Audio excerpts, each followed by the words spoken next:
Hello, everyone. Welcome to the final weekend of the Shoot for the Stars 12 Days of Wishmas tournament.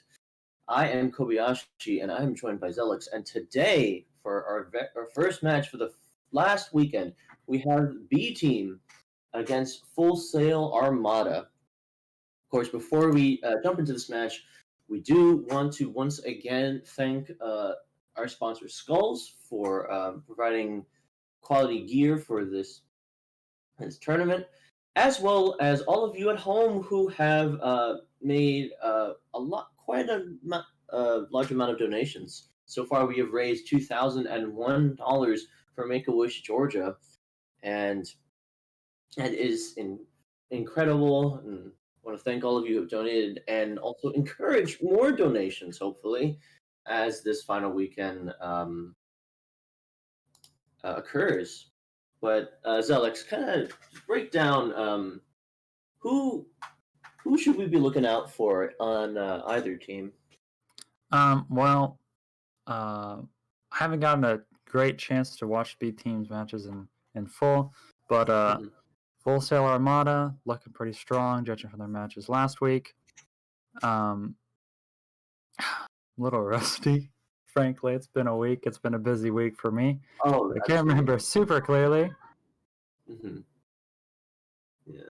But definitely keep an eye on the DPS lines of both teams, because this meta, at least assuming they play the meta or something close to the meta, is very DPS centric. So we could see a lot of pop off moments on the part of the DPS players for both teams. Right. I believe one point I did cast a match with B Team, and they impressed me a little bit. Like I would say from top to bottom, they're fairly good. Unfortunately, they were knocked down to this redemption bracket because of Buzz 18 that is certainly making some waves in this tournament. But regardless, I think B Team should be a very strong competitor in this match against Full Sail. Yep, gotta agree with that one. Yeah. Currently, B Team is waiting on a restart for one of their players. As soon as they get back, we will be jumping into the first map, which will be Busan, to kick off this match. Now, this is the final weekend, guys and girls, so let's see if we can make the push, maybe hit 3,000, surpass our last tournament, perhaps. That would be phenomenal. Yeah. So, absolutely be incredible. Yes, to remind you, some of the donation incentives would be like us casting in ASMR voices for individual donations. Same with the Woo voice. If we reach a certain number of donations in one match, chat will be able to choose a hero, choose a map for the teams to play, stuff like that. And they should be listed on the stream for your viewing pleasure. Right, and should we reach, I believe, $750 raised in a single match, we will force the teams to go to what is the worst and most disliked map in the game, and that is Paris. So, yeah, if you want to see some interesting Paris action, go ahead and get those donations flowing. True. If we meet our goal, we will. If we meet our goal this weekend, we may very well see the Paris pick come out. Our top donator is anonymous with 745, so we didn't quite reach that, I don't believe. So maybe make it happen, Trent. Yeah, we did get to see Horizon Lunar Colony last weekend, which was very interesting. I heard about that. That was certainly something, and Horizon, both Horizon and Paris, you don't really see those maps too much because they're taken out of the map pool, at least in competitive. But it looks like the last member of B team, which is going to be Dad, has rejoined his roster. So we should be getting this match underway very, very shortly. Yep. And again, I'm kind of running through reminders for people who aren't familiar with watching Overwatch, competitive Overwatch. Busan is a King of the Hill mode, so basically the teams are going to vie for control of a central point on the map across 3 different rounds, and the first team to win 2 rounds will take the overall map point. Right, yes. And on Busan, we may see some different comps come out, whether they decide to run the meta, which, as far as I know, as far as the tank lines are concerned, it's like a hybrid kind of a style with a ball and a Sigma. Yep, that's from all accounts what I've observed as well. Of course, it may have changed as people have grown accustomed to this new patch with the Diva and Reinhardt buffs coming through, as well as the Baptiste nerfs. But, you never know. It does look like we will be starting out on mecha base, which generally teams tend to favor Brawl, at least if they're comfortable in their Brawl, but you still can run the air quote meta composition here. So it'll be interesting to see what they come out on. Right. As far as the DPS go, we could see like a Tracer, or we could see more like a longer range, like hit scans, like an Ashe, or like the Soldier 76. Yeah, just Soldier control 76. either of the high ground and just poke them from afar. Yeah, Soldier 76 is one of those. Is a character that you don't see him all the time, but he does come out quite often on this map. It does look like both teams are going to be playing Brawl compositions, though with some minor variations on both sides. Killswitch opting for the Diva, Spark Shooter opting for the Sigma. Yeah, and it is very typical for both teams are just going to meet each other on this high ground and just start swinging the hammers. Splona already at half health though, but thankfully his team does have the capability to keep him up. No one has gotten a pick yet, but Killswitch is already very low. It has to be careful, but thankfully Lin is right there with the Ana to top him up. But right now, full Sail Armada already have first cap of the point. Although Dad does have high ground control, if he capitalizes on this and does not get pressured, then he could do a lot of damage.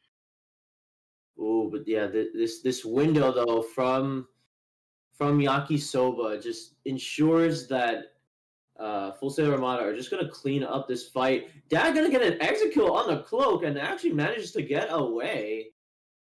Yeah, Full Sail Armada's composition here excels at high sustain, kind of capitalizes on slower pace fights with the Sigma, the Baptiste, and the McCree, while B teams seems to have a lot more mobile characters, good for contesting high ground. Right. High noon comes out. Quite a bit of ultimates come in, and Dad with 3 with the Deadeye. No one was really looking at him, and that ensures that a very quick fight win. On the side of B team. Now, great pathing coming out from B team there. They also took control of the high ground, which was really pivotal, and they're winning that fight. Without the high ground, I would not have gotten that enormous. Shatter coming in from Juice Ice, and once again, this is just B team just aggressing into the spawn doors of Full Sail. They got to do the touch and go relay race challenge. They got to touch the spawn doors and run back. That's what B team is shooting for. That seems to be the case right now. Only one ultimate used that fight. Right. They did commit the Flux, or Spark Shooter did, but a beat drop from Pikachu should just cancel anything out. Although here come the members of Full Sail, it looks like so far the picks are favoring them. They got Cloak on the point with the Reaper. There's so much frontline damage. And Nova Dongo is going to get 3 kills before finally capping the point. So far, Mecha Base has been back and forth. Full Sail did dedicate a lot of ultimates just to getting out of the gate there, winning that fight though. But they still have their DPS ultimates, so maybe they stall it out with this and hopefully try to play a little faster than B team can before they can use their ults. Right, yeah, we do see huge anti-nade. Kill switch already takes out Nova Dongo, so that's one DPS down. Dan finds Yakisoba with the Deadeye. So these Deadeyes have always managed to find at least one target, so that's a good amount of efficiency from him. And as quickly as Full Sail capped a point, B team managed to another fairly quick flip. As eye-catching as those DPS plays were, Lin's anti-nade actually kind of hard carried that fight early on, allowing B team to take so much space as Full Sail had to give up and back into a corner because they were anti-naded. However, keep in mind there is a lot of ultimates on the side of Full Sail. There is a Flux committed. Cloak Reaper ult does get shut down, and Heracross is still on this Echo who could do so much damage. And with the beat drop also now on the field, there's going to be so much more sustained. It is just the Reinhardt from Splona, and that might be it here. B team might have won this fight. Novadongo going to get 2 with the Deadeye at the end, but B team is going to be capping the first point of Mecha phase. We could not have asked for a better first round. Point trading back and forth between the teams and only winning out based on, capitalizing on the small mistakes that each enemy team makes. So I think this could be a very good series moving forward, just judging after the first round. Yeah, I do too. And we are going to be moving to downtown. Yeah. And the Full Sail Armada did kind of flash the possible meta composition with the Ball and Sigma, but they're going to opt and favor their double shield brawl composition. But although now Cloak is going to be matching Heracross. I do believe that B team may have a compositional advantage on this map. They can take a lot of angles, and they have the Widowmaker peering down those sight lines if Spike Shooter does not do a good job of contesting it with the projected barrier. Right. However, Novadongo and Splona are going to take out 2 members, and 3 members now down for B team. Dad's going to get a late pick onto the McCree, and 2 late picks onto both DPS, but this is contestable. This is winnable for B team. This is, but with Juice Ice going down, there's probably going to just be the retreat call coming out from B team.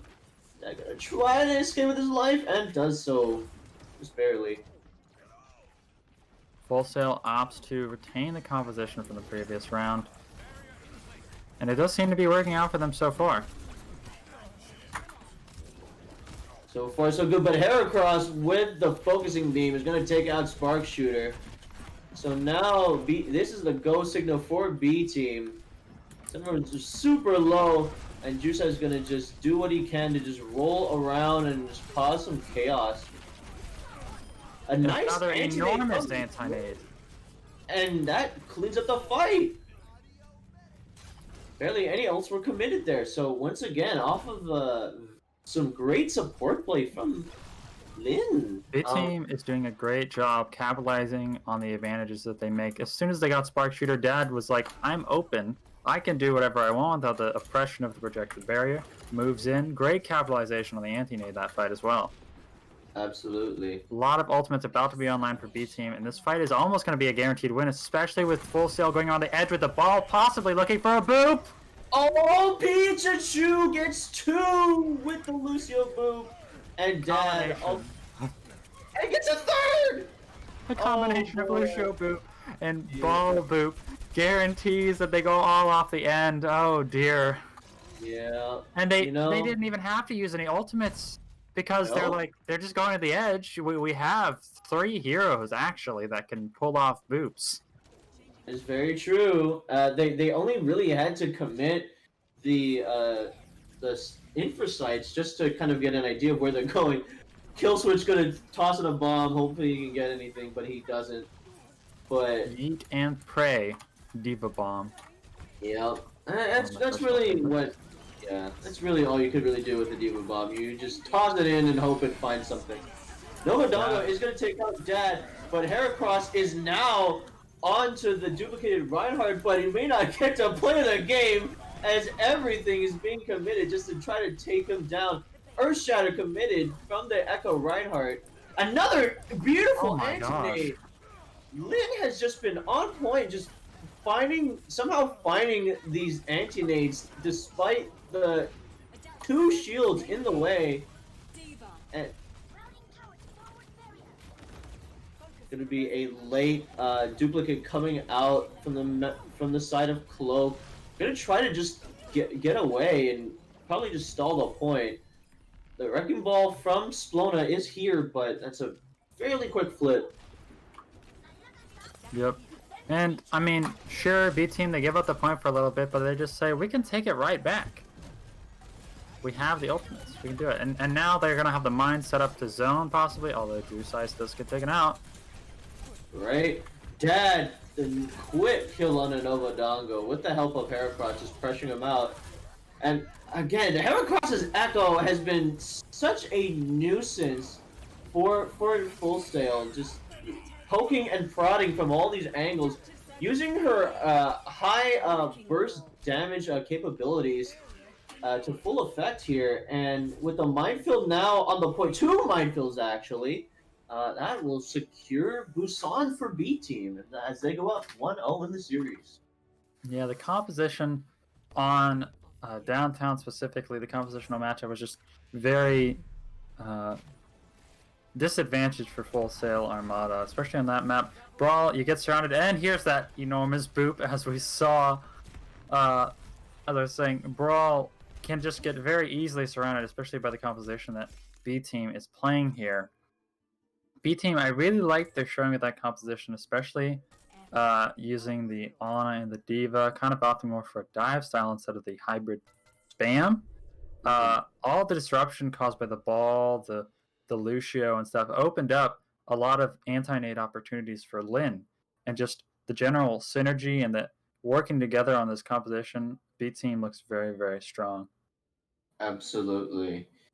I'm curious to see what adjustments Full Sail Armada will make as we go into map number 2. It is going to be also their map choice, so I'm definitely curious to see what they choose and what their game plan will be going forward in this series. Yep, and that is the good thing about this format. Since the once you lose a map, you get to choose the next one. It does give the opportunity for some good comebacks, some good tight series, as you can choose a map that you could be advantaged on with your comfortable comp. You know, choose one that's good for you or choose one that's bad for your opponent. Whatever you do gives you a better chance of winning that next map and possibly turning the series around. Mm-hmm. Ooh, and it looks like we're going to be going to Junkertown. So Full Sail Armada, I'm guessing, must feel confident in their double shield or their DPS players to play like the longer range damage heroes, I'm guessing.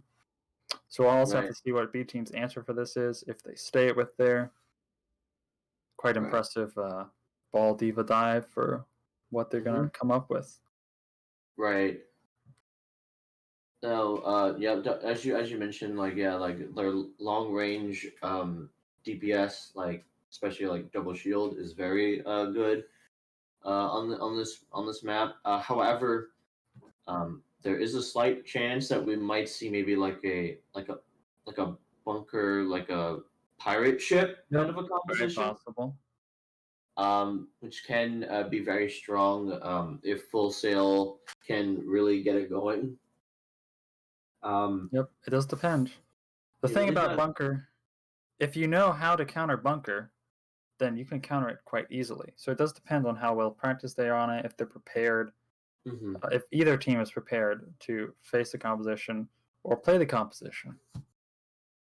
But of course, we don't know if they're going to play pirate ship bunker. So it's especially going to be interesting, Full Sail picking this map, because how much pressure and threat Dad generated on that Busan downtown with his Widowmaker play.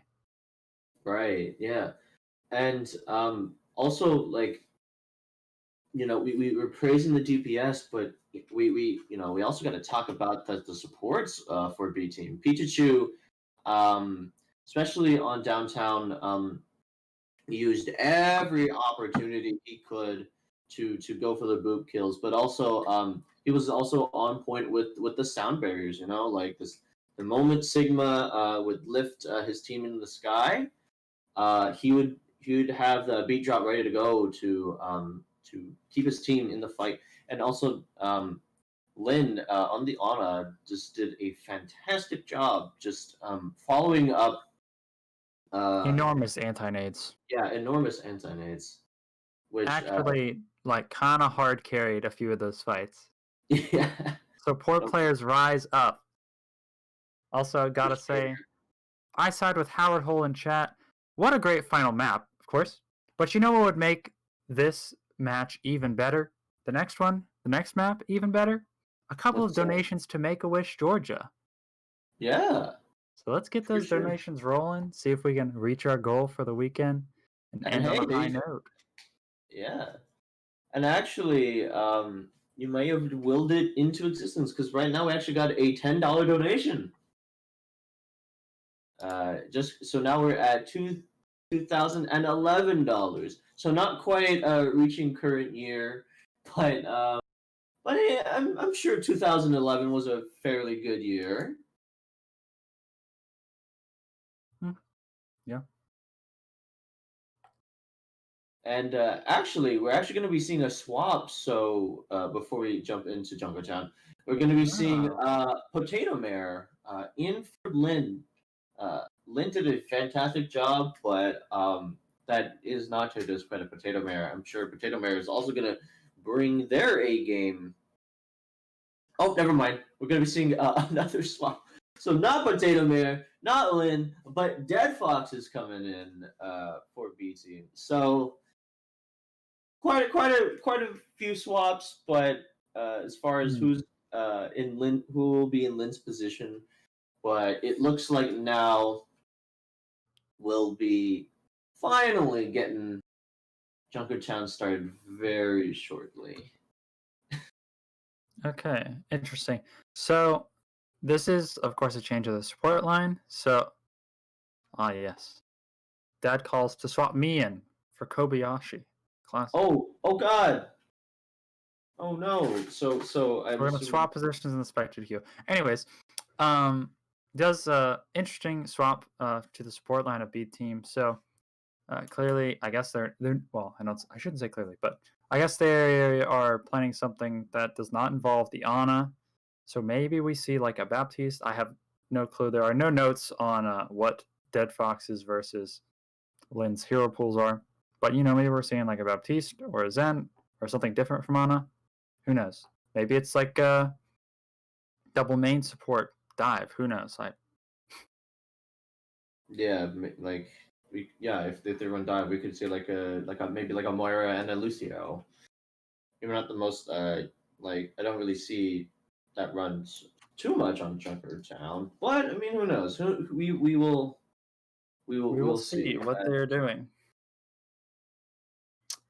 And it's always possible that they just want Dead Fox to get some playtime as well. Of course, you gotta divvy up playtime, make sure everyone gets a chance in the spotlight.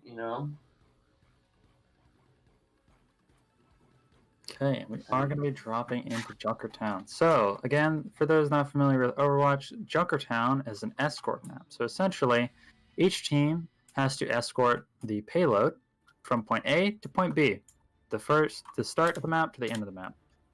And you're basically trying to make the best time on that, or get as far as you can. Right. There are usually 3 checkpoints. You go from A to B, and then from B, and then from start of B to the beginning of C, and then finally to the very end of the map. Okay. So here we are seeing the Orisa, the double shield coming out from Full Sail. And B team is opting for the Orisa Hog. And like I predicted, kind of, but unsurely predicted, Dead Fox will be playing the Baptiste here. So they are subbing in Dead Fox for a double flex support composition. Right. It's going to be very interesting to see the Dad and Nova Dango duel. Right.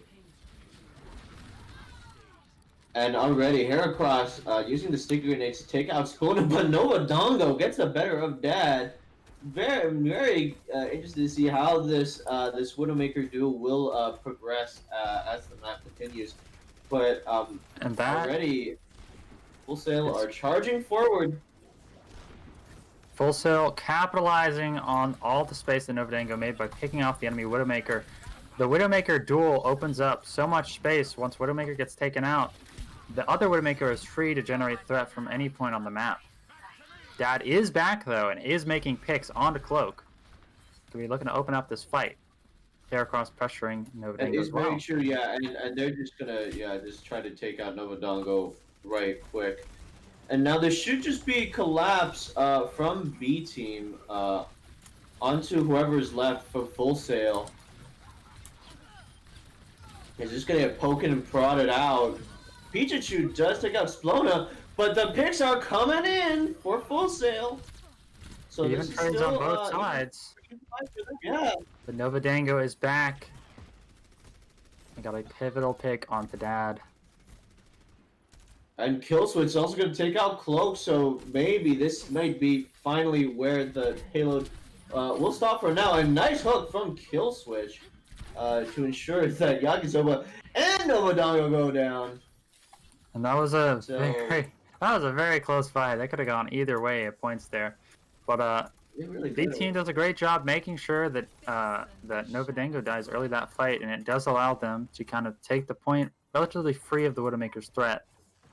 Right. So now we are going to see a Hog Sigma. swap here. Yeah. From Splona now going to be rocking the Roadhog now. A nice hook coming in. But the healing might be enough. But oh no, Bob is just gonna get pushed off to the side thanks to the whole hog from Killswitch. So sadly, Bob's not gonna get his time in the limelight anytime soon. And right now, we see the members of B team just cleaning up the fight. Quite a couple ultimates committed. The Killswitches. Whole hog, the Bob, but in the end, B team is still gonna come out on top. Yep, very well played from B team. They definitely didn't get too worried after that very close point A hold there. They are making sure to take this space back and retake their advantage. Rally does come out from Mythicane. We're gonna make an aggressive push here. But Pikachu already Pass the popped save. Transcendence just to mitigate some of that damage. Whole hog from Splona only gonna really take out the supercharger for now. But yep, right now B team are just trying to regroup and recontest the defense. However, Full Sail are finally getting the picks they need to. Oh no, the rock cancels Killswitch's whole hog. Nicely done from Spark Shooter. I mean, maybe they would have won either way, but still, that was very big interrupt. Oh, absolutely. I do like as far as most CC abilities go.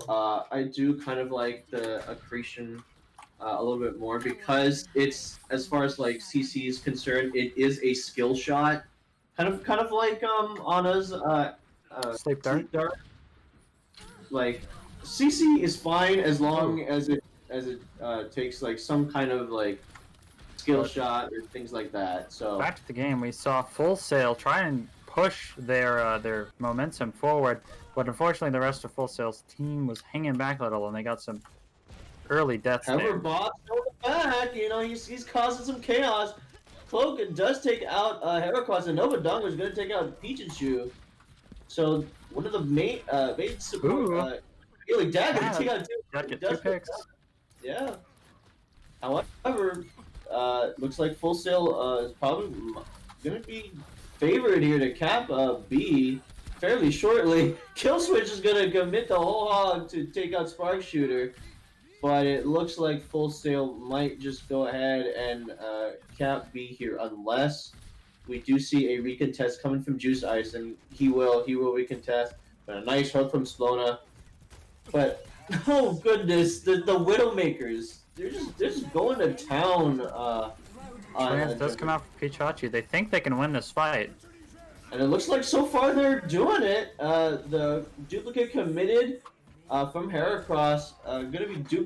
Big interrupt from Kill Switch. Saves the support line of B team. It's a second whole hog. What a play. Yeah, there's some. I really like what B team did there. They sent Juice Ice in just to get a little bit of recontest, and that was just bought enough time for everyone else to step onto the point and fight as a full six. So very great coordination coming out from these guys. Novatingo is sitting on 1 HP in this Widowmaker duel, though. Yep, and it's eventually going to go down. This is last fight. They do have the minefields to go. Should they just choose to just deny that space? Heracross! Nobody can touch. Dude. Oh no, It's gonna be Myth very can't hard. And here, the minefield is now ready to go. Splona gonna get a hook on a Heracross to finally shut down the Echo, but Juice Ice's minefield just gonna ensure that B team are gonna hold here nearly at the end of B. Yeah, full Sail Armada almost stomped through that second phase of the map, but just like the first stage, B team pulled a very clutch recontest and managed to hold it out just a few meters from the end of the point. Very, very good, like, staying calm on B team's part and making sure that, you know, they don't rush to contest the point and just, like, feed or whatever. They're doing a very good job staying calm and clutching it out on these recontests. Right, yeah, like they you can tell like how well coordinated they really are, and it now falls on the Full Sail Armada to hopefully get a better defense going here. And so far, it looks like they're going to be going for the Roadhog Sigma double sniper setup. I do have to say, some very, very impressive individual plays coming out from Full Sail Armada. Splona making great use of the whole hog for his team. Spark Shooter getting some pivotal ultimate cancels. Novadango and Cloak getting some really great picks and a lot of the time winning their duels. And of course the backline keeping them all topped up. Alright, so here we go. It's now up to Full Sail, so hopefully their best hope is to maybe get a full hold onto A here, but of course it's not going to be easy if what this match has shown so far from B team. Ooh, and a very quick picks coming out from Dad, shutting down the enemy DPS and opening up the map for B team. Oh, that is so massive. And actually, he's going to be just riding the payload right now. Just, you know, I mean, his job is done. Really, he's really just opened everything up for his team. Yeah, and the Widowmaker duel, especially on this map, look at all the space that Dad gains. I say as Novadango comes back and pops Dad's head. Right. Heracross trying to pressure the double snipers composition of Full Sail. Coordinating with his ball, when Juice Ice slams down, he just dashes in and hopes to get a kill, but Novadango just going to shut him down. So now it looks like the defense is stabilizing for Full Sail, which is definitely what they needed here. Very good stabilization. And I was going to say earlier, especially the Widowmaker duel, especially on Junkertown, is very pivotal because, like I said earlier, once one Widowmaker is down and out, the team can rush in without fear of the one-shot potential coming on to their supports or whatever. Yeah, Yakisoba and Mythicane.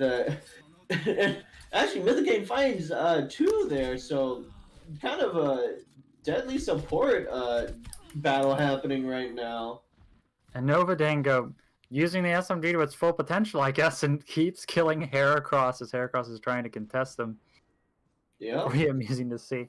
The Blade is going to be almost ready for the side of B team, though. They're going to have 5 ults this fight. Same for Full Sail.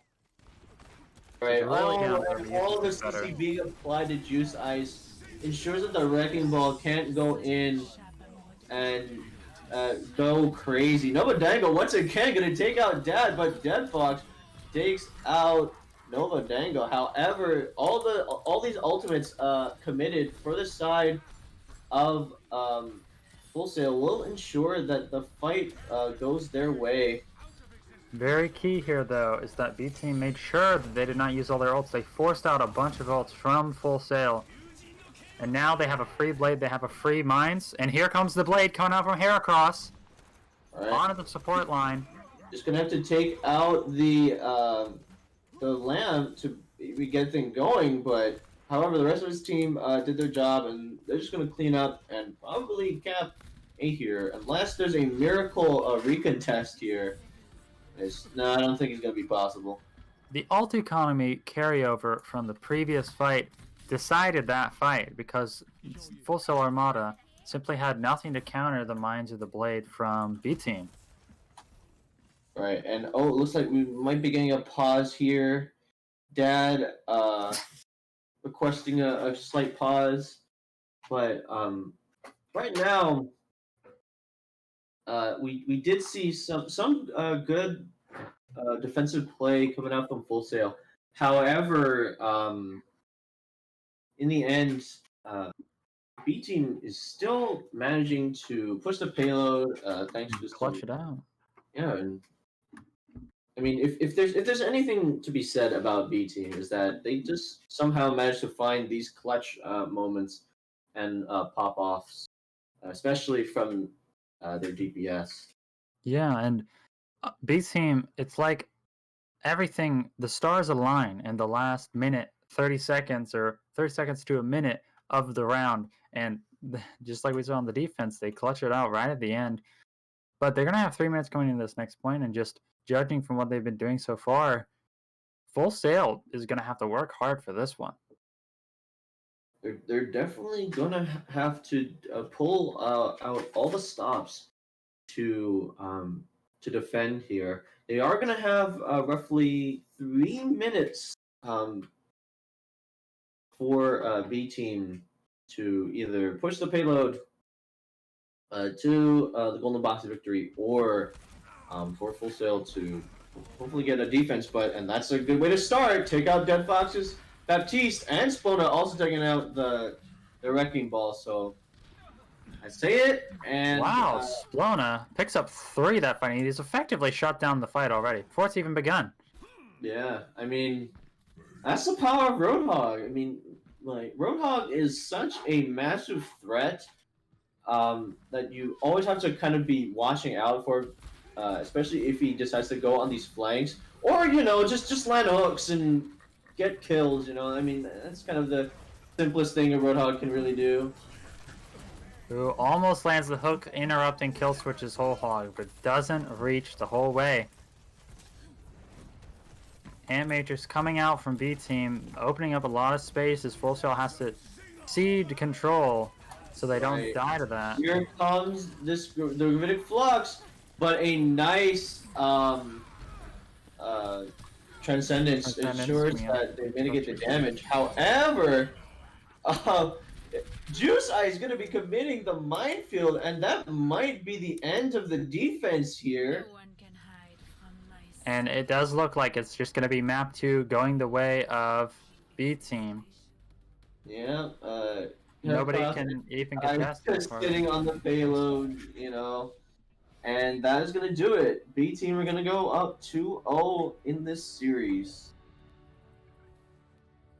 Yeah, and some people may think that, maybe it's a mechanical thing, but I really think the B team is just working together as a team very well right now. But on the other hand, that's kind of a good thing, because that means that Full Sail Armada, they're not getting, it's not the mechanical skill difference here. It's just they need to tighten up their team play, and that's something you can totally do in between rounds. They just need this surge to pull off this reverse sweep. Yeah, I mean, it's definitely within their sights. Certainly, I think Full Sail can definitely have a chance to, if at the very least, maybe steal a map. They just need to just get those little those cleanups and just be a little bit more coordinated and just watch uh, for the DPS members of B team. Maybe just keep them in check. Which I mean, Nova Dango especially was doing a very good job on Junkertown. The Widowmaker from him picked off Dad several times. So Yeah, excellent mechanical skill coming out from both sides. right. But B team is just getting the slight advantage the better in these clutch near overtime situations. Yeah, and you know, we don't really, Overwatch typically is not a hard carry game. This is a team based game. However, there are moments where you can pull off some heroics, like we're seeing from both DPS lines and just both teams in general, really. It honestly just comes down to those crucial fights that B team is just managing to clutch out, really. Yep.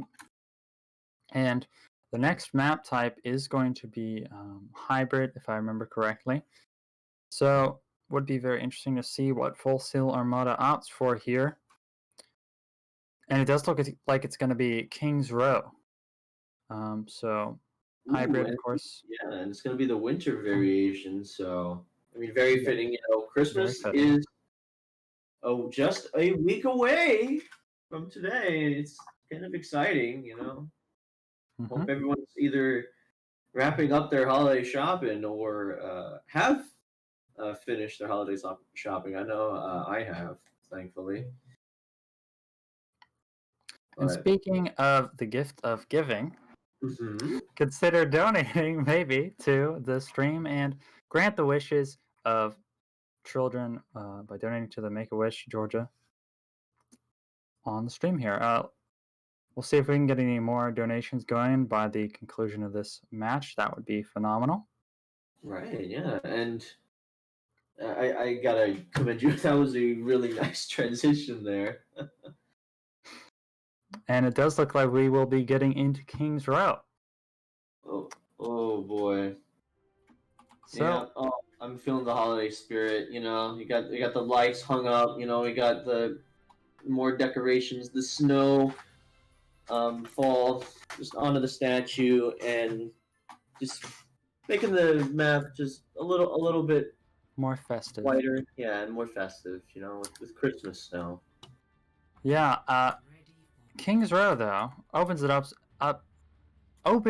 itself, to a lot of different kinds of compositions, but a lot of people, they just love to play Brawl. It's a good, honest composition for King's Row. Oh, absolutely. And it looks like that is going to be what B team are going to be favoring here. This very classic Ryan Zarya composition. Ryan Zarya has pretty much goes hand in hand with King's Row. It's very, very common that we see this composition busted out here, specifically for this map. And who doesn't like Ryan? Coming out on both sides. But we don't forget to mention Potato is coming in for flex support, so that's their second swap. Third player playing support now on the Ana. Right. So now Full Sail just charging in, being the aggressors, and forcing B team into this corner. A hack already on the kill switch ensures that there won't be any bubbles committed for a moment. And right now, both teams just poking and prodding. You're going to have to be careful. There is an anti-nade applied. Heracross does take out Cloak, and Killswitch is going to be getting Splona, so that is the sign for B team to just go and maybe get some last cleanup kills. And again, we see the power of Ana and the anti-nade. the anti-nade, coordinated team or not, is like a big purple go button. They say, Right. oh no, Splona's anti-ed, we can push him without real concern of him getting healed and surging back. Right. And And this is where, if you are getting anti, this is why the Zarya is so crucial, because the Zarya is really the only one who can essentially cleanse and be what a shatter committed from Juice Ice, and Dead Fox is going to be receiving the nano boost, so the rare boostio coming out for B team. But yep, and that's a few ultimates committed on the side of B team, but they still have 3 ults, and they're going to be about even with full Sail Armada. They're going to have the beat for the grab or the shatter, depending on how they want to play this. So they still do have quite the answer for Full Sail's surging ult economy. The EMP is not up on the side of Nova Dango, so maybe they charge it up and to that's prevent gonna the beat from coming out. Oh gosh. Right as I was saying that too. A lot of ults being committed from B team just to ensure that they win the fight. Dag takes out Splona, but Cloak right now is contesting the point as a Reaper, but it's gonna go down to Dead Fox. B team did have to commit quite a lot to that fight. However, their ultimates that they do have are going to provide for kind of a regeneration in their ultimate economy going forth. They're going to have the nano, they're going to have the grab. You get a lot of damage out of this grab, and you can easily get your shatter back. Maybe your high noon, your blizzard. Poor Splona. He's just going to get bond camped really here. And Full Sail, they will have to just bet on this EMP Blossom right after they reset after that fight. Yeah. Nova Dango does have the EMP online. Right. And actually, this would be the time to use it. They don't have any counter ultimates. Dead Fox committing the beat drop means that there won't be a ton of counter ultimates as far as positioning. Yeah. Killswitch has to come back on the ball. We're gonna see. Full Sail. Juice Ice is looking for a flank shatter. Looks like hiding on the hotel. Maybe looking to flank and shatter. No, but the blizzard comes out. Blizzard being committed, and that's pivotal. Actually, that's so huge. Yep. Basically, they just outpace Full Sail and basically ensure that they don't get a chance to set up. And actually, this is going to be just trying to emergency run to the point and touch. They can't even execute on the EMP Blossom. No, and that is rather unfortunate. Nova Dango gonna be getting the final touch, and Splendor does take out Dad. Mythican does take out Potato Mare. So there are picks on the side of Full Sail, but they're gonna have need a lot more if they want to even cap A, really. Or even get a tick, but I don't know. I don't think it's... Nano Boost comes out in her cloak. Is this winnable for... I don't know. I mean, Nano Tracer can be very scary, especially if they manage to build up a pulse bomb in time, but Nano Ball coming out from Killswitch almost has the Minefield. Gonna use it now, and this Minefield the end for Full Sail, and it will. So all signs point to B team winning Kings Row unless it's gonna be Full some Sail pull a Herculean defense. Really, I get they got a hold for the entire time. That was the fuller hold, as some would say. Don't even give a tick to Full Sail Armada. I mean, wait. Right. Yeah. Yeah, and B team setting themselves up for success, really, and their defense was so fantastic. And a big thing there that was very important and why their defense worked so well is really just the tempo. Setting a quicker pace ensures that Full Sail really couldn't get a fight They that couldn't they set up wanted. for their ultimates, yeah. Especially with the EMP Blossom, as we saw, Full Sail could not take the time they needed to set up for that ultimate combination, and Heracross's Blizzard caught them out, punished them, and they just played faster than the EMP could be set up and executed.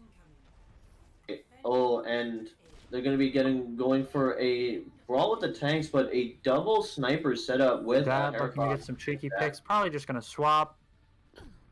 Yep, and does end up swapping to the Tracer. So even if B team doesn't take this fight super quickly, they really just have to hold ults and hit Q to get one tick.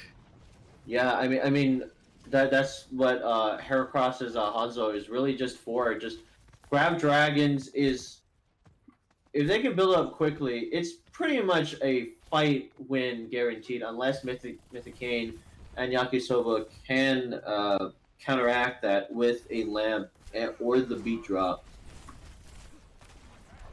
But with the Bab going down, there's a major source of healing just already gotten. Heracross is just gonna pretty much just finish the fight right here unless Full Sail can somehow manage a miracle, but it doesn't look like that's going to be the case. They're just going to clean up the rest of the members of Full Sail and get the final tick here and win the match for them. 3-0. B team going to be moving on in this redemption bracket.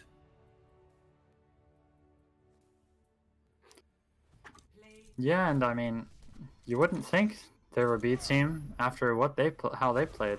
Yeah, they really play like an A team, really. Yeah. And you know, could just actually be a pun. Maybe they are the A team. Yeah, I mean, but yeah, just Very impressive fantastic showing stuff from B team. They had the coordination necessary to win the match here, and they had to really pick like a standout member besides the DPS, of course, from B team. Like who would you highlight here? Like who would Did you say besides the DPS? Is that what you yeah, said? besides the DPS, yes. Well, the flex supports got swapped out for every map. So, Yeah. I mean, it's a little hard to say on the flex supports. They all played very well, especially the Anas, Absolutely. playing those key anti-nades. Juice Ice put up a very strong showing on the ball and the Reinhardt, showing that, you know, it's more than just a ball player, as his player icon may suggest. Yes. So I think Juice Ice did a very good job executing on the composition, setting up his team for plays, stuff like that. But really, I think that all of B team played very, very well. Right. Of course, we also do got to commend Full Sail for bringing the fight to B team. You know, I mean, yes, it's easy to look at the match score and say, well, B team just absolutely dominated the game, but that is not the case. Full Sail had some great moments of their own, especially coming out from the likes of like Novadongo and some of the other members. But that is gonna wrap up this first match for the first day of the last weekend for the Shoot for the Stars tournament. However, don't go anywhere. We got another match coming on the other side of this break. Yep. And don't forget to donate to Stars Georgia. Maybe we go Full Sail ahead on donations there. Hit our donation goal. That would be great. All right. That is going to do it for myself and Zelix. Thank you, Zelix, for joining me. Yep. It's been a pleasure. Mm-hmm. And stay tuned for the next match later today.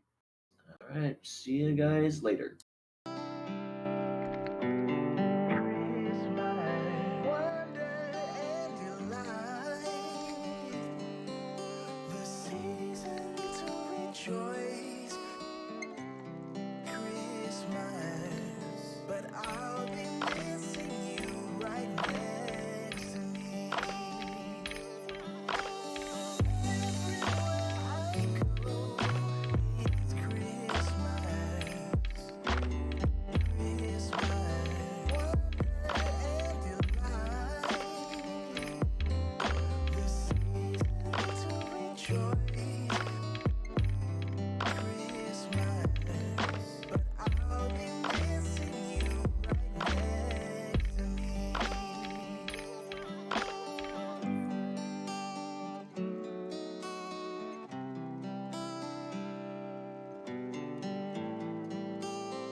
on March 28th of 2017, that call came in. When she called, she said, "Are you near Ethan?" And I said, "Yes, I am. And she said, "Do you mind leaving and going somewhere else?" So I went outside on the deck, and instantly, as soon as she said, "Kelly, the biopsy came back. Ethan has cancer." At that point, they told us it would be a 3.5-year journey, fight for his life.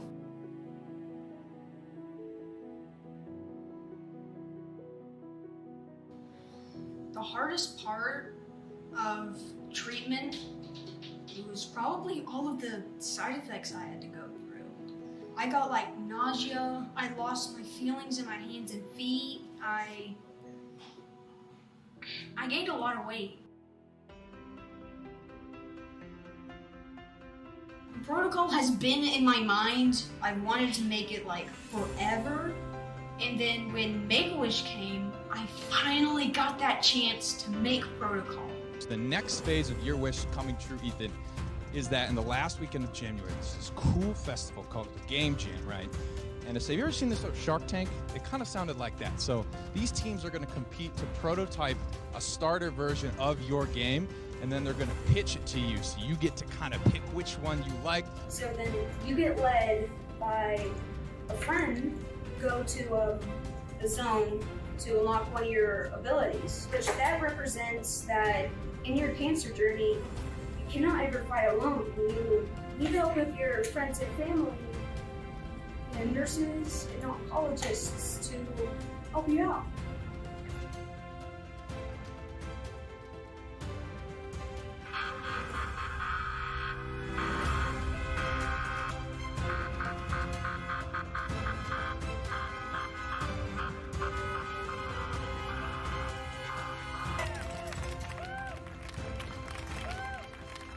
Down the hatch.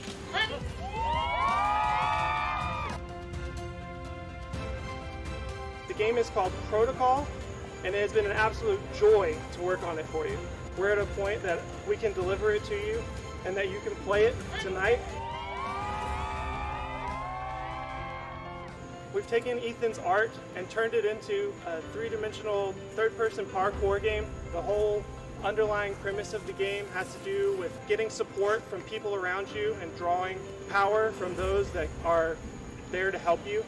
And I was able to build on that thought when I was able to get that wish granted. And so it was amazing. Thank you, Make-A-Wish Georgia. Because of you and because of your hearts and your mission, you have made Ethan's dream come true. You have given him joy as he waited for this wish to come true, and you have allowed him the opportunity to share his vision and his gift with so many more kids. And we could not have done it, and he could not have done it without you.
way out of my caliber. I am an all-star, you all on handlebars. I'm out here trapping, Admiral Akbar. I'm out here lapping, they thinking I'm NASCAR. I'm out here rapping, I'm eating those things like a rat. I'm sick with it like that, and you just answer.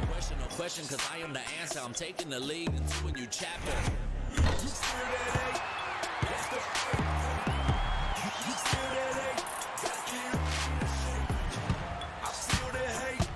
That's your team. The whole day was incredible. When we sat down in a meeting and William got to express like all of his ideas for the next 2K.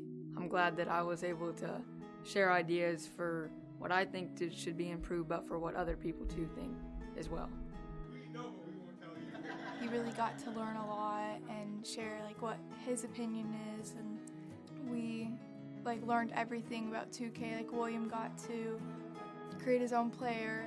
To watch the look on William's face throughout the day-to-day, just to see the awe and the wonder and the happiness in his face as he has gotten to do everything that he's ever dreamed of, gotten to meet the people he's always dreamed of. It has been a once-in-a-lifetime experience. He loves 2K and he's been talking about it for quite some time now. It was really the best experience he could have ever wished for.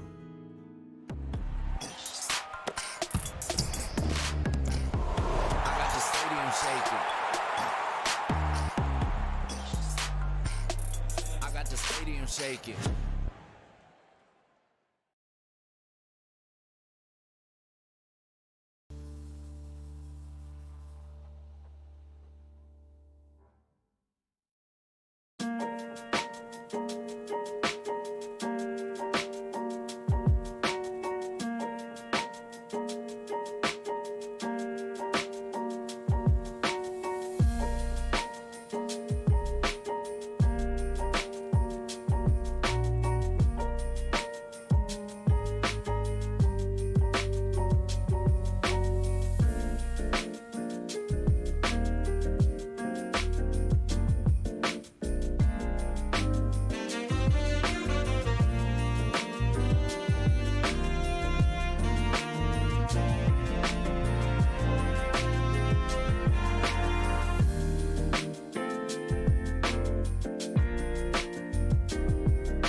Good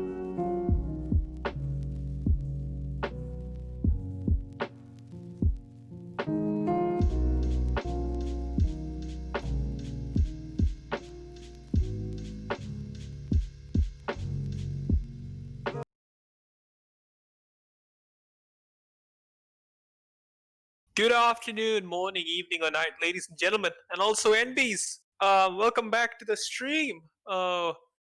We will now be watching UofSC versus FAU, and we will be going to Busan. Once again, thank you all for tuning into the stream. I'm sure you all watched the last match being quite the roll that it was, and hopefully this one isn't as much.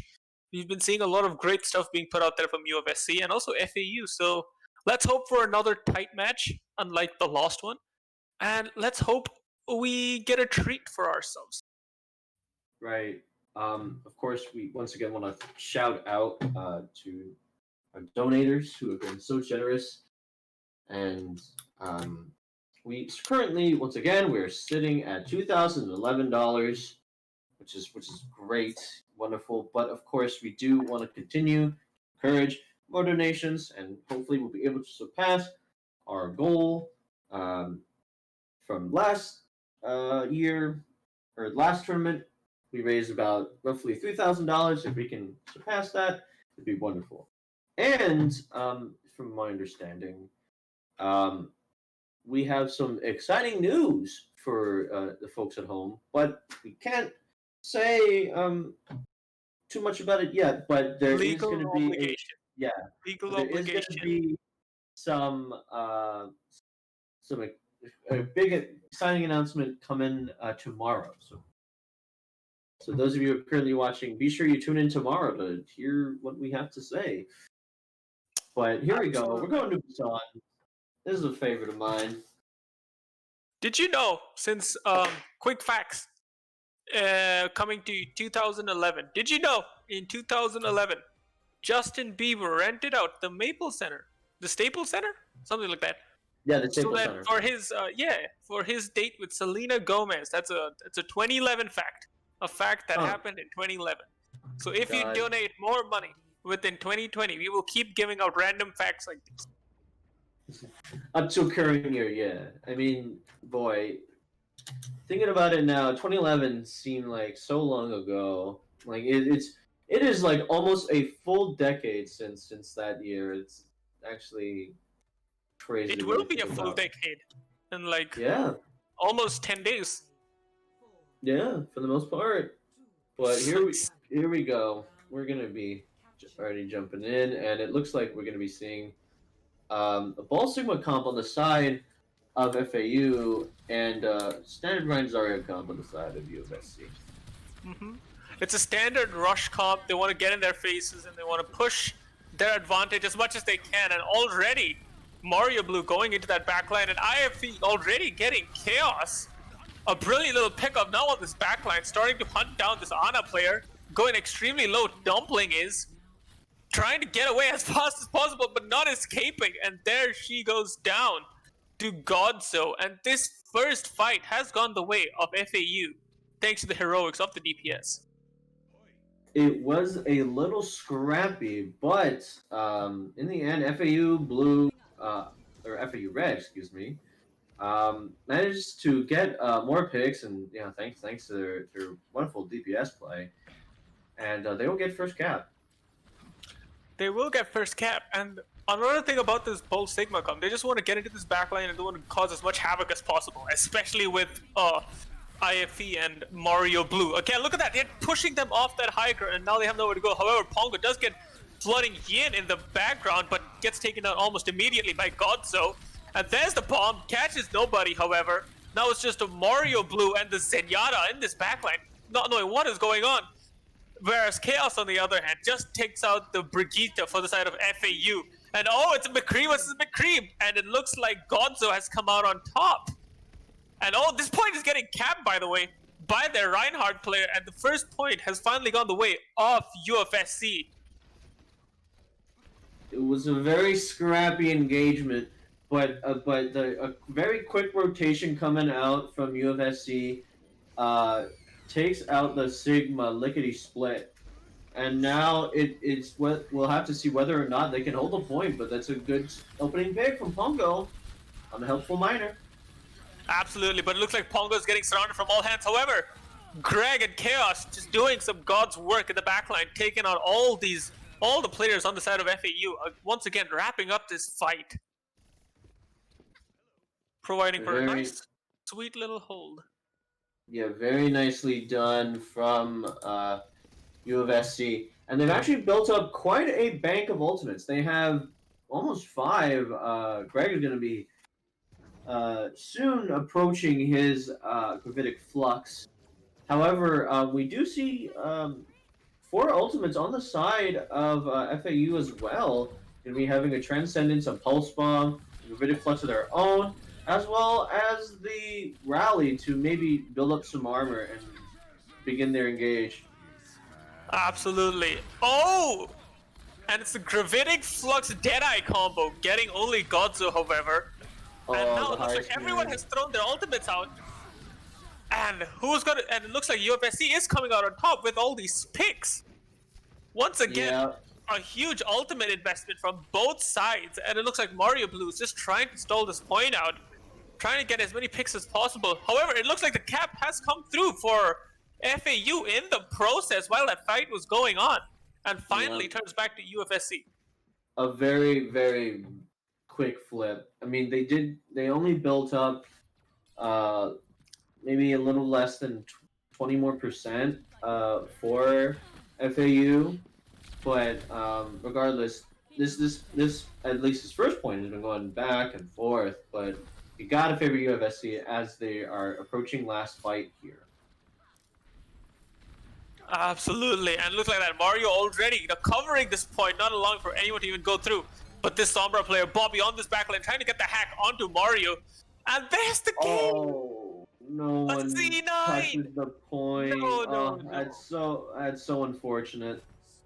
It looked like, and again, like the picks were favoring FAU. They had the opportunity, certainly, especially with the Wrecking Ball, at least covering part of the point with the mines, but got to be mindful of the percentage slowly ticking up, and fortunately they weren't really paying attention there. Gotta be mindful, they do. And coming now into the second stage of Busan, FAU will be looking for a flip so that they do get their skin back in the game. They would not like to have gone out like that, especially after they were winning that last round not winning, they were winning that last fight. It was just an unfortunate turn of events for them, but they didn't get to touch the point. And look at that, the Farah pick now coming up from Bobby. Has switched from the Sombra role to now the Farah, trying to deal as much aerial damage as possible. And there's no one on the side of FAU to really deal with him apart from maybe the Zen and maybe the Echo. So it just comes down to what this Echo player on the side of FAU can do. At this point, it's already started ticking down by the side of UofSC, and in the process, Godzo does take down Bobby. That's a lot of the aerial control battle going to the side of FAU, and there we go. Here comes the picks for them. UofSC is losing players slowly, and this fight has now gone the way of FAU. Thanks to a couple of wonderful little pickups from IAP.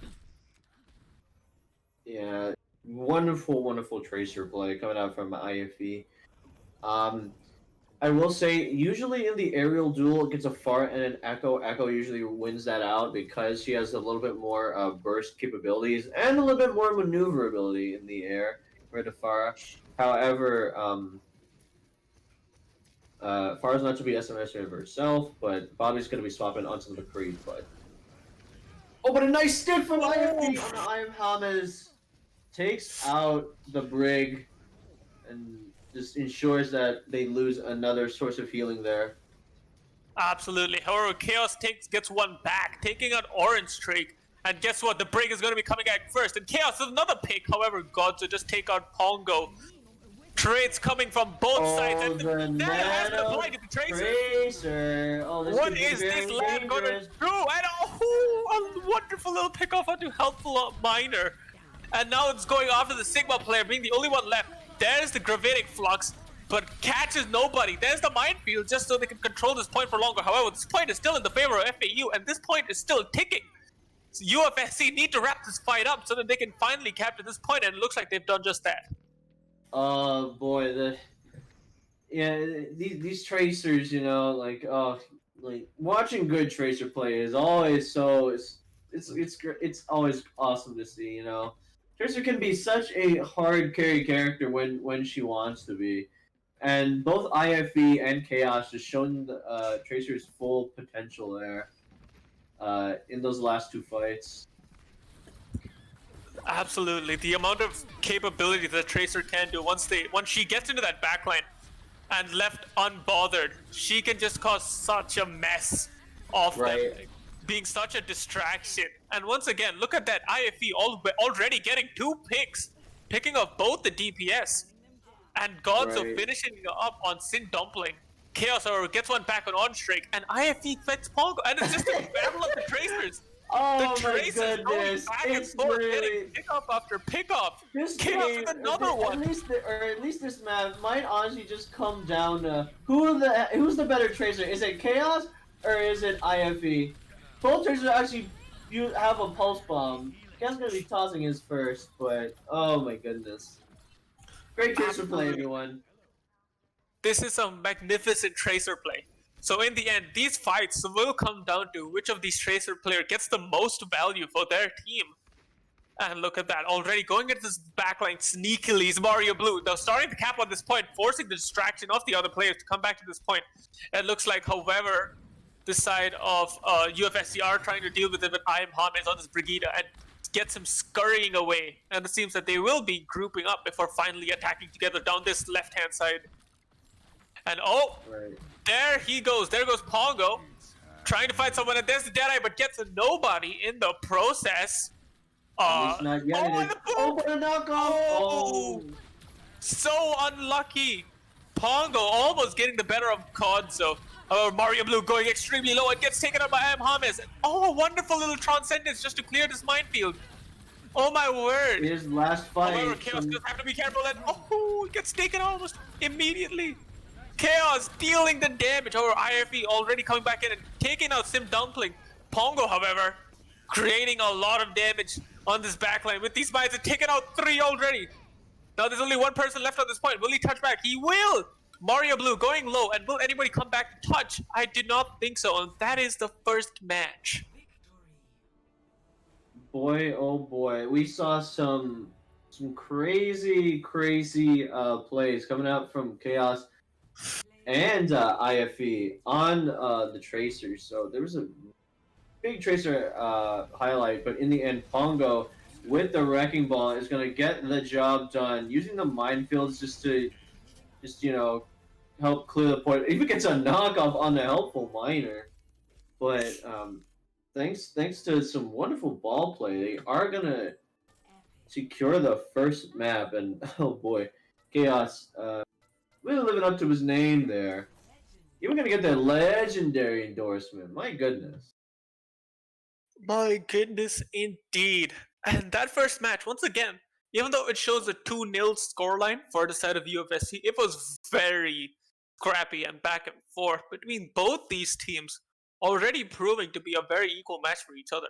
And since FAU will be picking the next map, I'm pretty sure they will be taking it 1 for 1. Or well, that is the hope at least.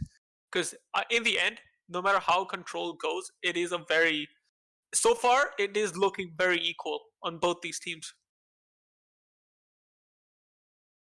Right, and honestly, if the rest of the match goes like Busan did, I mean, even though like you mentioned, UofSC did win 2-0, but we did see FAU play them fairly close. So I think we hopefully should have a series on our hands. I think we will, because in the end, both these teams are showing some magnificent displays. Hopefully, IFE and also Chaos bringing out their best in this match. Both these Tracer players showing who wants to be on top, and this match we'll be able to find that out. However, we should not take away credit from Pongo creating so much more disturbance in this backline and making sure there is a lot more distraction, a lot more space for these DPS players on the side of UofSC to even go for. Even Bobby doing some great work on the McCree, protecting his support players, making sure to always stay by them, and just in general being, a sort of guardian for them. Right. And we are going to be going to Route 66 for map number 2. So we might see some interesting looks. On that last map, we did see what is currently meta composition, which is the ball and the Sigma. However, on Route 66, you can run like a very, traditional bunker with a double shield, especially if you're on your defense, setting up on top of big Earls. Or, there are other options available. You could run Brawl. If dive is a possibility. If you do want to go ahead and contest some of the high ground on this map in particular, but we'll just have to see. We will have to see indeed, and Route 66 once again providing for a lot of variations to even play with. Not the best dive map. Well, you can run dive on point 2. However, point 1 is like just generally very good for bunker if you want to play that with the high ground on that first point plaza. It's also a great map for if you want to run a Reinhardt as well, with the number of corners there is to peek, and there's the way he can just barrel down all these narrow corridors. So even a rush composition would work out much better. So if they do want to run a much faster composition, that would work out absolutely fine for any team. And it looks like both teams do prefer the more aggressive, the kind of pressure sort of play style that we see so often these days. None of them are even trying to even pick up this reactionary style of play. Both of them wanting to get in each other's faces, trying to get the better of each other in this sort of like brawl to see who will come out on top. Right. Yeah, we are going to, at least judging from these early compositions, we are going to be seeing once again the Sigma Ball tank line.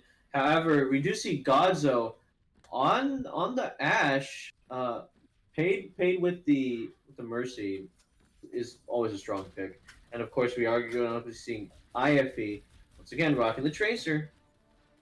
Showed a wonderful performance on Busan, so we'll see if he can recapture the magic here on Route 66. Meanwhile, on the side of UofSC, we do see a Soldier and a Torbjorn, actually. Absolutely. I can't wait for Chaos to bring out his best on this Torbjorn.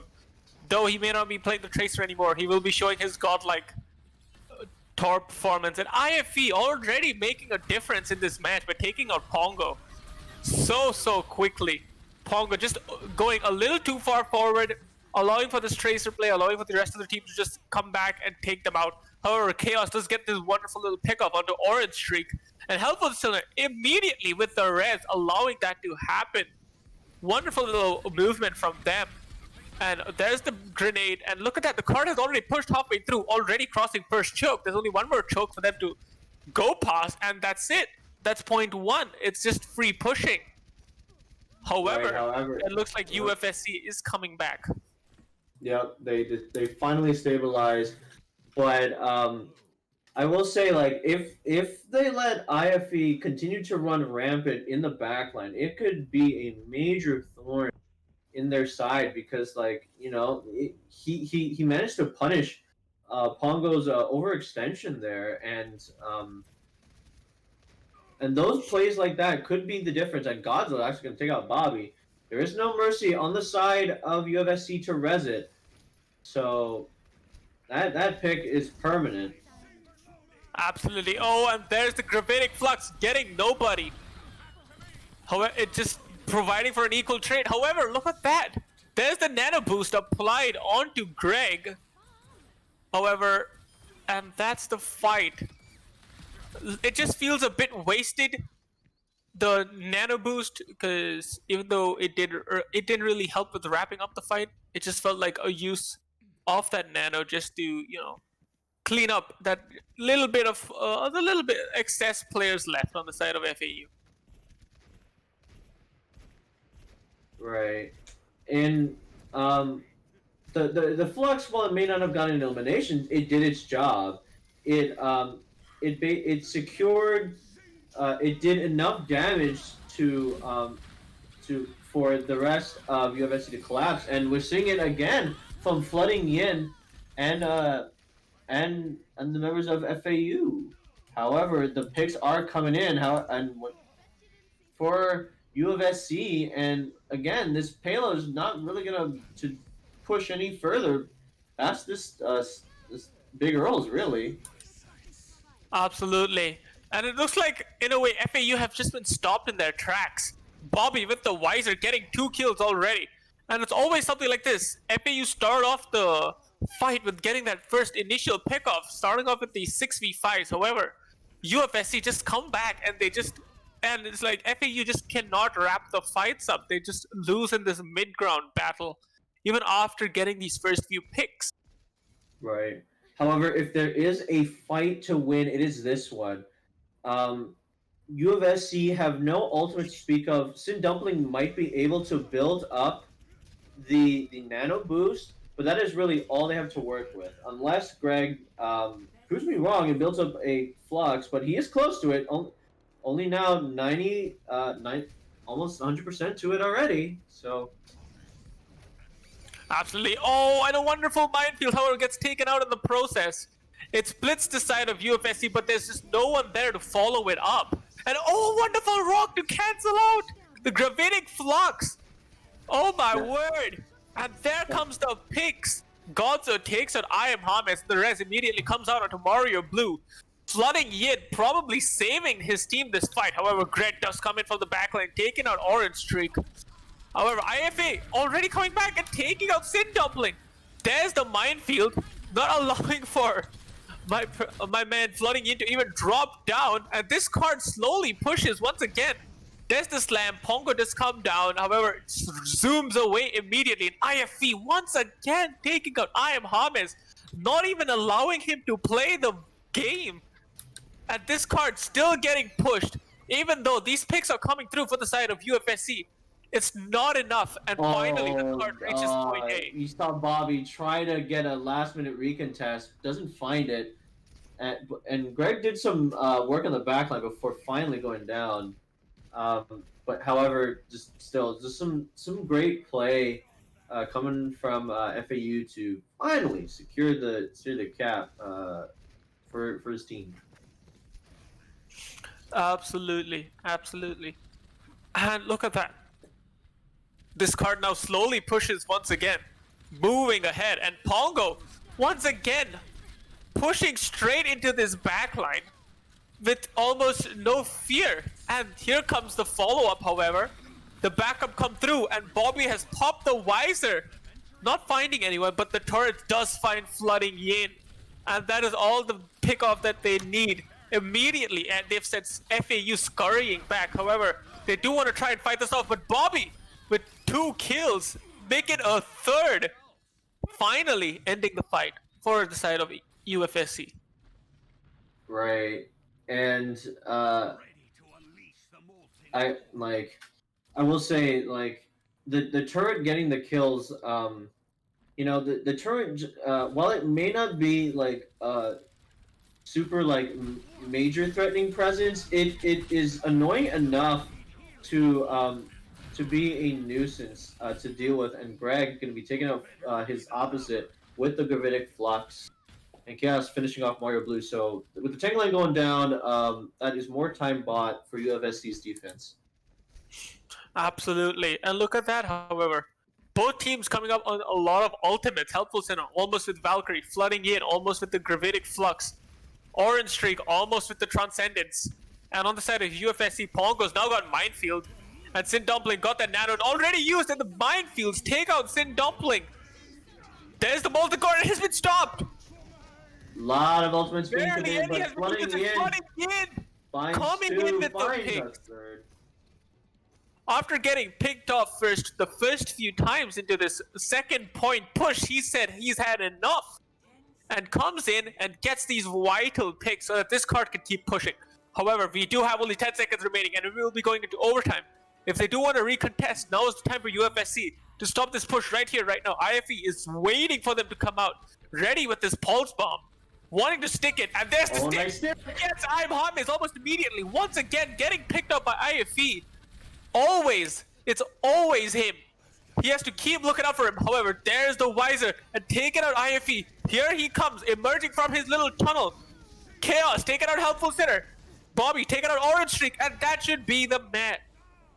Round 1 over with only 1 point captured and almost hitting point B.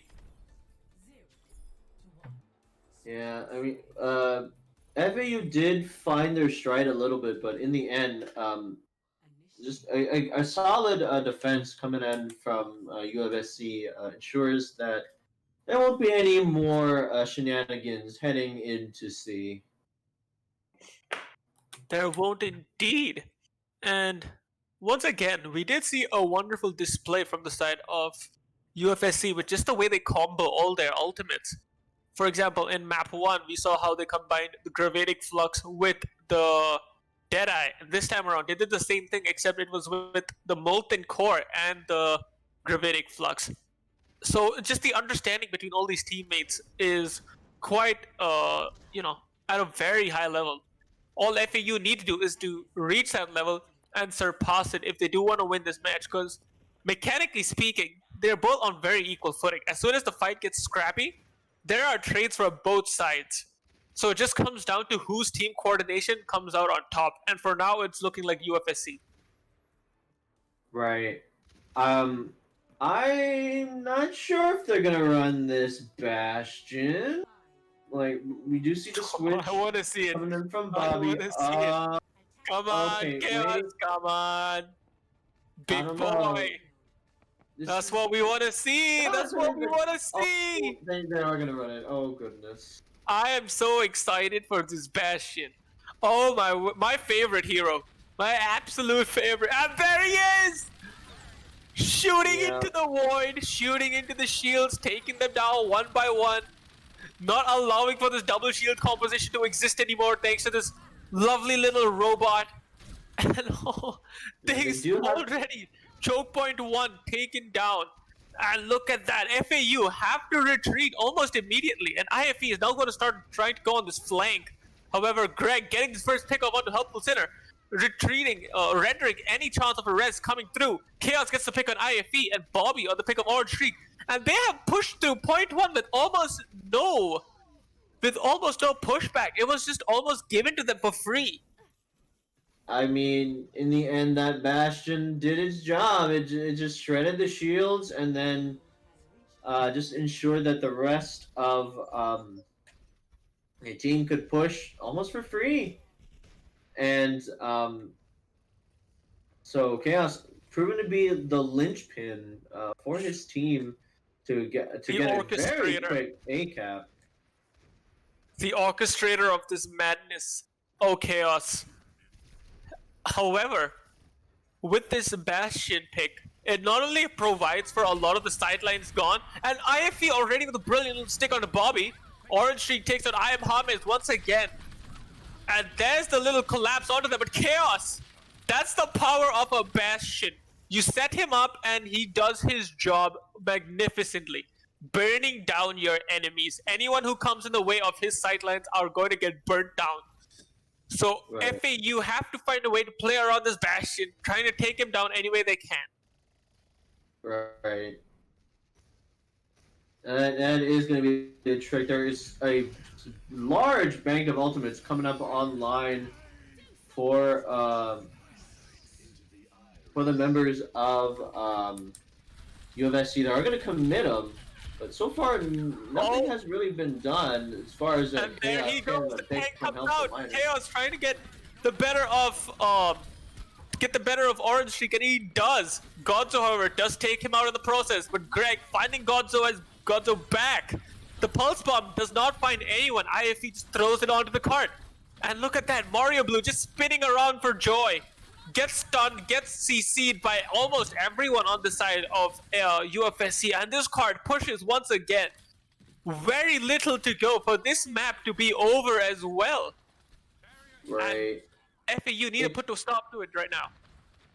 They don't have any ultimates though, UofSC. Flooding Yin is gonna have the Gravitic Flux. There is besides CC, there is absolutely zero counterplay to this Flux if Flooding Yin gets it going. But Bob are gonna take out Orange Tree. That's a great opening pick. Both supports actually going down. A lot of great opening picks, in fact. Greg does take 2, and there's the Gravitic Flux. Are we going to get a minefield? We did not get a minefield. He did not, Mario Blue did not build it up in time. However, Bobby just take out Flooding in the process. Bobby take out 2, and there's the game. Once again, UofSC wrapping it up. It looks like they don't have they have 2 Tracer players on their team. Right, and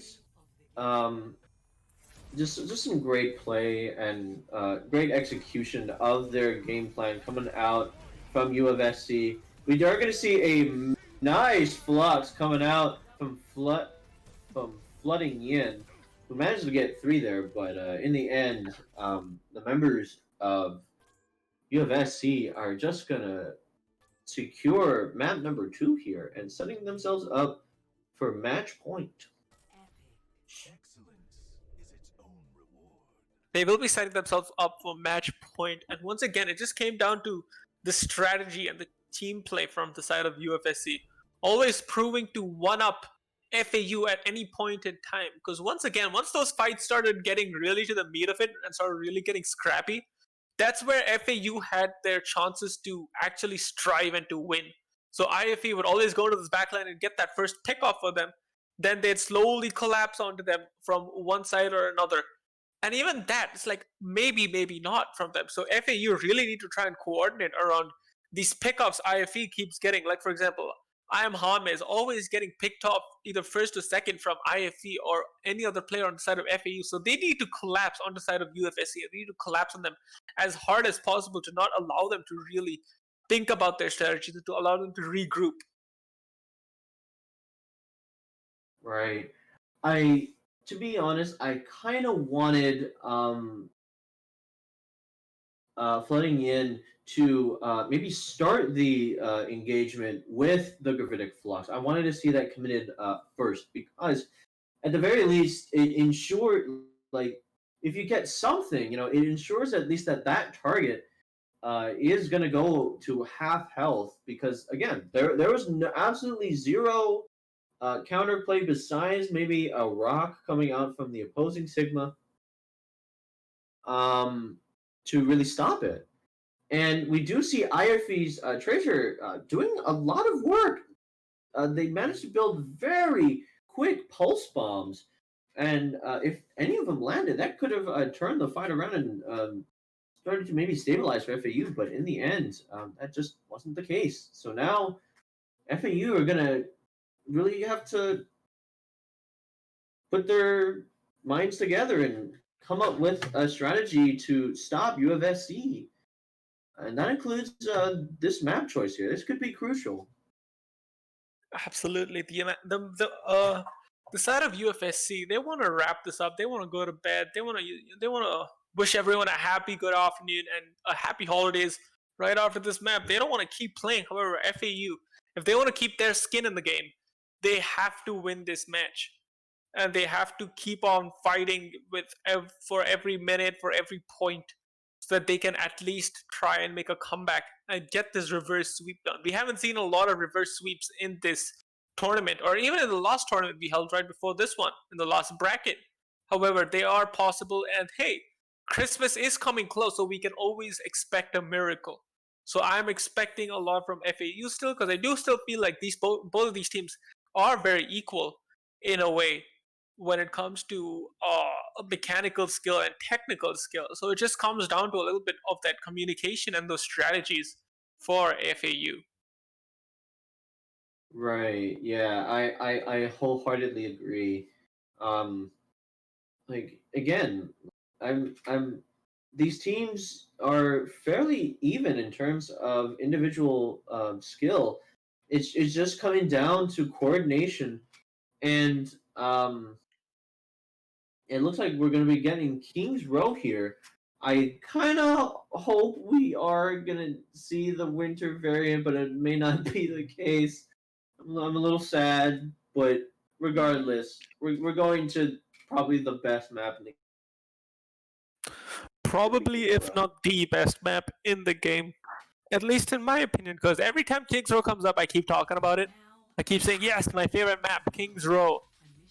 Such a wonderful little map. So many different compositions you can run on this map, from the OG Ryan Zarya to a Monkey Diva to a Monkey Sig to a Sig Hog to Bunker. Right. You can just it's so flexible, so adaptable. So many different things to run on this map.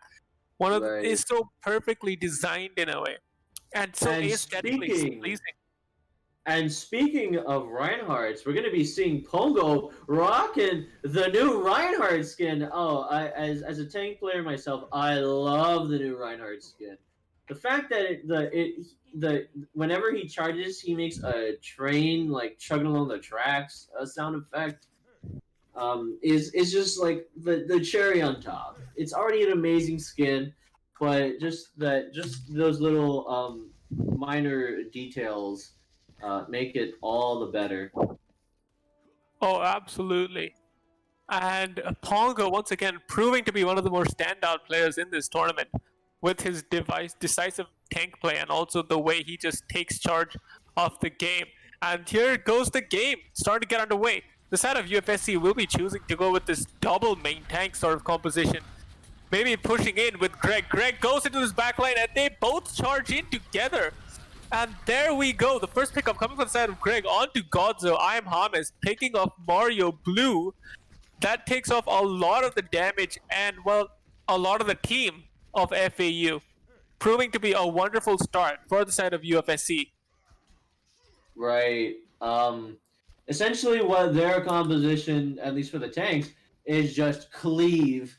There's absolutely no way that FAU can block this damage. This is, for the most part, guaranteed damage as long as they can close the distance. But IFE taking out Pongo is absolutely massive. Both tanks going down should be the go sign that FAU need. And Godzo taking out a couple, but Bobby, not to be outdone, does take out 2 with the Dragon Blade. And actually, no one has touched a point yet, which means UofSC can recontest should they choose. And they will, because why wouldn't they? Bobby buying a lot of time for his team to come back in after those wonderful pickoffs with his Nano Shatter from Pongo. The Earth Shatter coming through, but blocked for both sides. I am James getting the better of Mario Blue with Pongo with a wonderful charge onto Godzo. And there comes the Death Blossom, finding nobody once again. And back to spawn they go, waiting for this regroup. Look at how close UofSC is just holding this point. They keep pushing them back all the way to this bus. They just don't allow them to go past this choke point. And it's just some great aggressive play from their side. Right, and if I'm being completely honest, like both teams aren't afraid to really commit their ultimates there. I'm wondering if it's an overcommitment. However, that's a nice flush coming out from Floating In, who takes out 2. So is showing some great play coming out with this Sigma, and looks like finally FAU will get the cap onto point A here and begin their attack run. Absolutely, and thanks to that original flux by Flooding In, and there's the Nano Blade, and they didn't let them cap. It looks like they will be recontesting this point. Bobby takes out more with the Nano Blade. And there it is! They did not cap the point! Oh, no, you would not want to be FAU at this moment. They have 1 minute left. However, they do have only 1/3 of this point left to capture. Oh, that is so disheartening. I apologize to FAU. That was kind of a caster curse.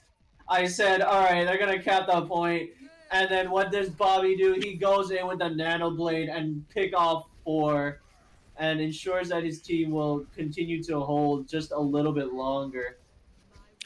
Oh, absolutely. There's the Death Blossom finding no one once again. However, Chaos does go down right before that Blossom was popped, and there. Okay, is the surely. beat. This Surely this should the be point.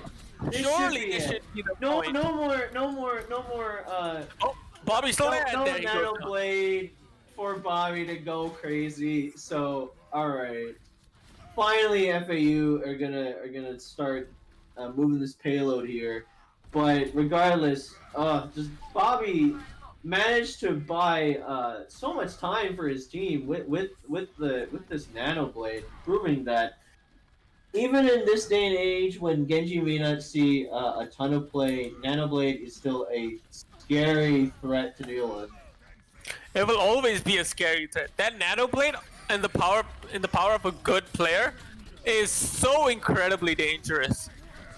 So incredibly dangerous. And oh, there's the Gravitic Flux and a wonderful little combination coming out from Orange Streak and Flooding Yin, combining the Coalescence with the Gravitic Flux.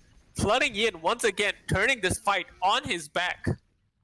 Right. However, they did commit quite a few ultimates. They even also decided to commit the Shatter. And now, if you are UofSC, you have quite a few ultimates to work with. You have another Nano Blade coming up. You have the Molten Core to deny the area. And you have the Earth Shatter from Pongo. So, I do want to see FAU win these fights more decisively. And maybe not force themselves to commit so many ultimates. But Pongo and Bobby are just going to charge in and get some kills. A nice pin actually coming out from Pongo and forces FAU on the retreat. Absolutely, and just look at how much attention FAU paid to Bobby as soon as that Nano Blade came out. All their resources directed immediately towards him, which allowed Pongo all this free space to just charge in and smash them to smithereens. And look at that, he's doing that once again. There's the Shatter, but gets blocked not only by one shield, by 2 shields. There's the Death Blossom finding Pongo before it was even popped. And this should be the fight. However, here comes the Molten Core, spreading this point out. Mario Blue going very, very low, but Helpful Sinner does take out Bobby in the process. And hopefully this should be point B. You can only hope. I mean, there is only one ultimate left, which is Hamas's beat drop. They are going to commit it.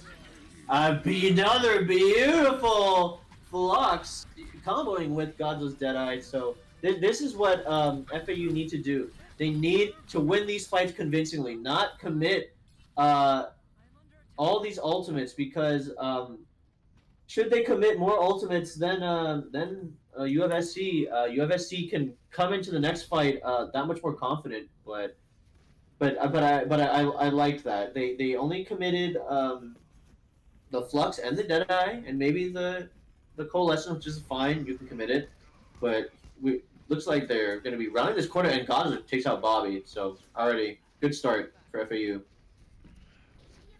Oh, absolutely great start! And look at that! Look at the amount of space just given to FAU. They allowed them to pass to point A and point B.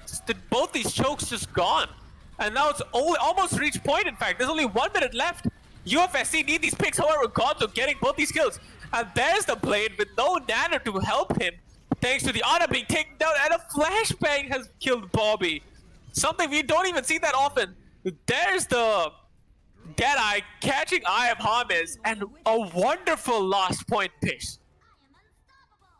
Absolutely. And yeah, I think UofSC just gave up so much ground, and if you're FAU, like, you take it. You take every inch that the enemy team gives you. And I mean, yeah, just because UofSC surrendered so much ground, really, it allowed FAU to just be aggressive and just push in for free for the most part, and managed to buy at least a little bit of time on their time bank and get a full cap. Absolutely. And once again, it just came down to how aggressive the side of FAU were starting to play, and that's exactly what I wanted to see from them. Just these aggressive pushes, which they tried doing at the start of the game on Busan. They've come back and they've started doing them, but at a much faster speed. Like, look at the start when you watched Flooding Yin and also Godzo, they just came straight up to this point. Even IFE going into this backline, causing so much of a havoc, not even allowing them to get out of spawn, which allowed them to push through point C almost completely. Right. Bob is going to once again favor the Genji here, and Chaos is now going to be running the Echo. So there are two projectile-based characters, and Echo left unchecked can be very scary. However, I do have faith in Godzo to hit the shots. Oh yeah, absolutely. And oh my lord, look at the way they just came in and surrounded the side of FAU, pushing them all the way back, already starting this point capture. IFE, however, does come back with a brilliant takeoff onto Pongo, slowly coming back to take this point. However, 1/3 of this point has already been capped thanks to this wonderful aggression coming out from the side of UofSC, pushing them back into this corner. Right. Yep. FAU really just giving UofSC a taste of their own medicine. However, UofSC did manage to get a tick, so at least they get a little bang for their buck. However, FAU's comp is just that much better at brawling UofSC out. Godzo and IFE with the McCree and the Reaper provide that much more value in the front line. Oh, and look at that. Greg already getting a pickoff onto Chaos. The Shatter did come through, but finds nobody. And look at that. The trades were coming into the way of FAU. However, Hame is picking up 3 kills, setting this team fight on their record, making UofSC finally capture this point A with a blistering speed. Right. This is going to be crucial. Heading towards point B. You want, if you're FAU, you want to drain this time bank as much as possible, because if they get another quick cap, that basically guarantees almost immediately that there is going to be a much better time bank to work with if you are UofSC. Exactly. Exactly. And look at the outplay from Pongo. Blocks the Shatter, gets him with the Fire Strike. Mario Blue just needs to step up his game a little bit so he can take up all this aggression from the side of UofSC. However, he has been performing wonderfully. Flooding Yin is whenever it comes to these gravitic flux, just to stall them out, or whether it comes to just timing them and getting these pixels. And oh, what a rock! What a wonderful rock from Flooding Yin. Takes them out almost immediately, and oh, there comes the Nano Blade. Getting equal trades on both sides. It's crappy as all can be. Chaos, however, finding this last pickup on the Flooding Yin. Bobby only getting 1 kill with the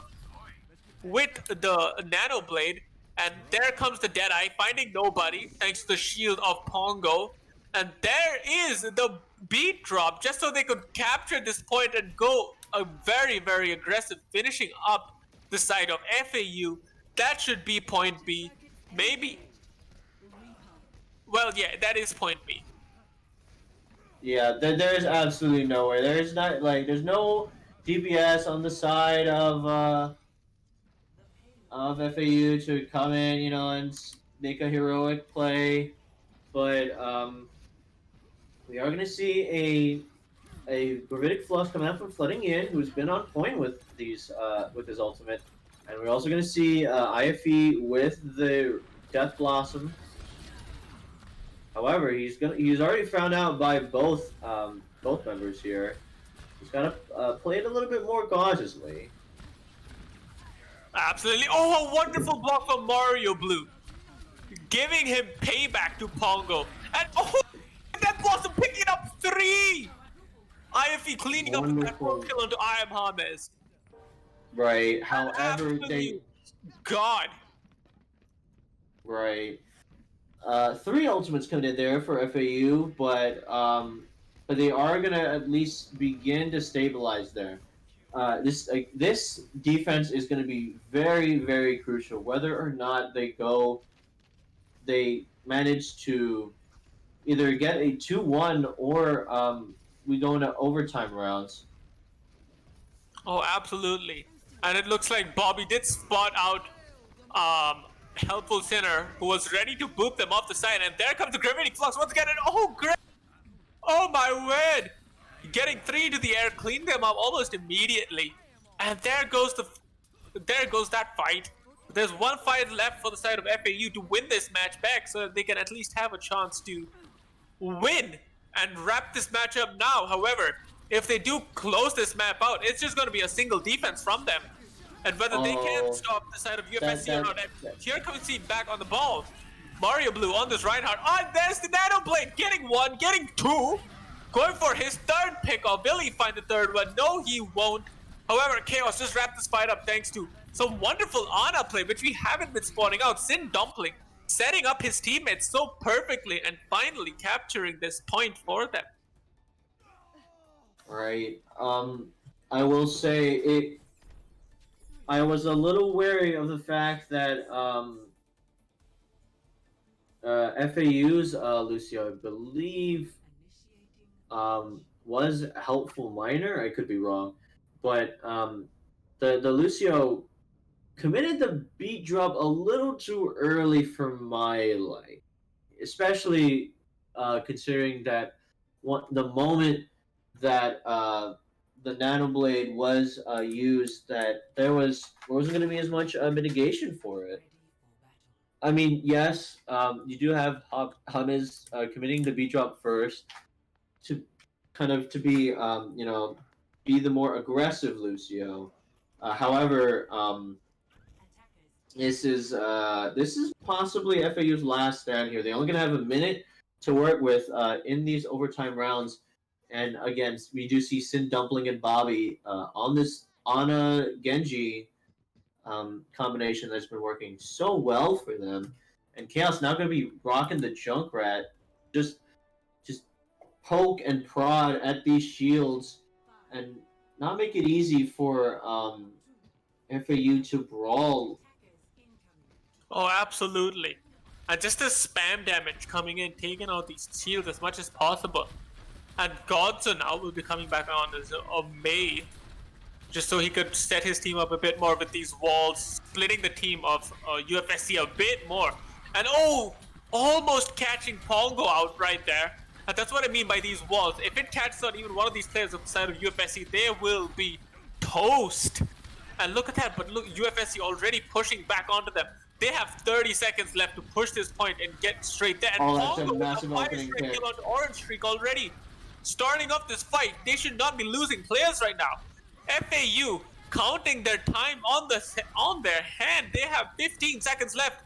Now down to 10. Someone has to touch this point right now. They should get it. Plus, all right, yeah, Orange Streak is gonna build his ultimate first. So if they could find these picks, maybe they could start their offense here. Maybe indeed, and Pongo going down very, very low, flooding you, taking them out. And there's the tire, doesn't find it. It does, it finds IFE. And they've just wrapped around the May player in this channel, taking out Gonzo. There's the beat drop, and there's the Gravitic Flux onto these last 2 players. Flooding you tries to stop Greg with the rock, but gets stopped in the process. There's the Blade finishing up the map. Honestly, that might have been a misplay coming in from the DPS of FAU. If there's one thing Junkrat excels at, it's fighting in close quarters. Like you get a Junkrat in in an area where there's not a lot of open space. Like he's gonna be that much more dangerous because it ensures that it increases the chances of his grenades landing and and just him being such a nuisance. I mean, yes, you do have also close range damage if you're a May and a Reaper, but all it takes is just just those grenades to land and seal the deal. Oh, absolutely. And this Junkrat, once again, not a pick we see all that often. However, Chaos is making it work, and he will seem to be sticking onto this Junkrat. I don't think they will be changing up this composition all that much. However, Right. the side of FAU will be switching out Godzo from that Mei to now make him play the McCree back to the original composition when they were attacking. So let's see how this works out for these two. Both teams having a relatively similar compositions as compared to the last rounds. And let's see how they take each other down. It seems they are rushing in already. Pongo coming in with the fire strike. Gets eaten by Flooding Yin. And they are wrapping around the statue, going for the trope. There goes the Reinhardts battling it out. Pongo and Mario Blue. Pongo getting a bit lower than he should be, but Sin Dumpling providing some wonderful support from the backline. And look at that, it's scrappy. There's not a lot really happening. There comes the Rock and Greg getting a little low, but gets healed up almost immediately. And once again, it's just scrappy and all over the place. Pongo also going extremely low. He needs to look out for his life right now. And look at that. It's just these little pokes and prods. That's a big pick. That's a massive pick. Now FAU have to be worried. They have to play around their plays. And there goes Bobby. Bobby goes down, and there comes the beat drop. There's the shatter! Pongo taking them down. And that's again flooding in with the Rock to take down Greg, stopping that gravitic flux. However, that's a pin! Pongo, oh my word, you madman! What a wonderful little pin. Can anyone touch this point? Yes, they do. Mario Blue, the only person coming back at this point, but gets taken down immediately, and that is the match. Another 3-0 victory for UofSC. They're going to be moving on in this redemption bracket. And I will say, there was some great play coming out from FAU to bring this map to the overtime rounds. However, once Orange Streak went down on the Moira, that was such a massive pick because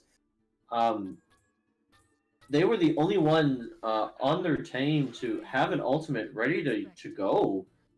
So, and that was just the go sign for UofSC to just collapse and win the fight. Absolutely. As soon as their Moira went down on the side of FAU, they immediately turned up the aggression. But until then, it was just these slow pokes and slow prods waiting for someone to go down, trying to corner each other as much as possible. However, as soon as that first pick came, the switch just triggered for UofSC to just charge right into the throats of FAU. Mm-hmm. And with that, that is going to do it for this day of matches. So tomorrow, just to kind of update people in the bracket, so tomorrow we are going to be seeing UofSC face off against the B team, who won their last match, also in a 3-0 fashion. And on the other side, we're going to see Buzz taking on KSU. So we got some pretty stellar matches coming up on the way. We do indeed. And with that, thank you for joining us on this stream. We would like to once again shout out Make-A-Wish Georgia for all the wonderful work that they do. So if you do donate to the stream, it'll be much appreciated. No matter if it's $1, $10, or even more. Anything and everything is welcome. Even watching this stream, sharing it with your friends, making them, get into some Overwatch maybe. So once again, we thank you all for the support on the stream. And we'd also like to shout out Skulls for sponsoring this event. If you do want to check out their merch, they do provide some high quality stuff. So if you are in the mood to buy some to become a real gamer, why don't you check them out? And as I've heard, there's a little something for all of you out there. So be sure to tune in tomorrow. Absolutely. And before we close, I do want to read out our most recent donors. We have Juice Ice donating $10, saying Pichu stole my poop kills. I did see that. Juice Ice was of the Wrecking Ball for the side of, I believe it was the B team, and Pikachu was the Lucio. And then we also have Anonymous donating $11.22. So currently we're now at 2022-22. It's not yet 2022, at least as far as the year's concerned, so we don't have any interesting facts. But regardless, today was a great day of matches, but don't forget, guys, tomorrow we have another round of incredible matches and a special announcement that you don't want to miss. Of course, and once again, thank you all for joining us, and we will be seeing you tomorrow. So, good luck and have fun. See you guys later.